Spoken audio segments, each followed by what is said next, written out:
já, e alguns autores falando de 0,3 segundos, tá? Para você conseguir medir próximo da P1, né? Que é, você tem a pressão de pico, a P1 e depois o platô.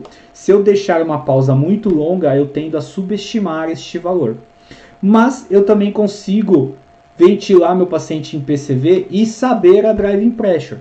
Claro, algumas pessoas tentam transportar o ΔP como se aquilo fosse a driving pressure, mas nem sempre é real, porque minha driving pressure pode ser menor do que o delta de pressão que eu estou usando. Tudo vai depender se eu estou atingindo o enchimento total do meu pulmão ou não. A análise em VCV, a gente percebe a curva aqui, né? Então eu tenho uma fase inspiratória da curva, eu tenho aqui na curva fluxo uma fase inspiratória também. Olha que interessante, na linha pontilhada, eu tenho aqui como se fosse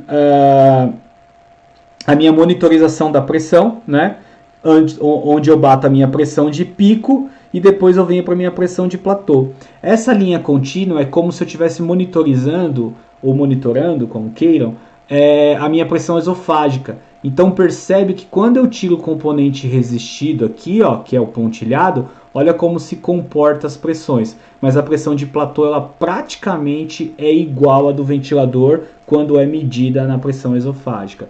E aí a gente tem a medida da driving pressure menos a que é o platô menos a PIP, tá? Lembrando, para fazer a medida eu preciso ter um fluxo zero. Não importa se a minha curva de fluxo ela é quadrada, decrescente, ela tem que ter um fluxo zero.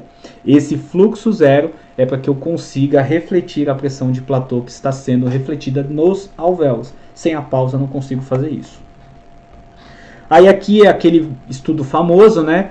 Eu tenho a minha pressão de pico, que é aqui em cima. Eu dei uma pausa, aqui eu tenho a P1 e depois eu tenho a pressão de platô. Olha como a pressão de platô ela tende a ser mais baixa que a minha P1. Por isso que eles falam que eu preciso dar uma pausa menor, porque eu preciso estar perto da P1. Por quê? Porque a driving pressure não é um fenômeno estático, é um fenômeno dinâmico. Então, como é uma pressão cíclica de distensão, ela é uma pressão, ela é um valor dinâmico, ou seja, ela muda em cada ciclo. Então, eu preciso fazer essa medição o mais próximo possível aqui da P1. Por isso que eles pedem as pausas mais curtas. Se eu transportar isso para PCV, eu tenho que lembrar que eu preciso fazer a continha, né? Então, acima da PIP, ó, aqui eu tenho uma PIP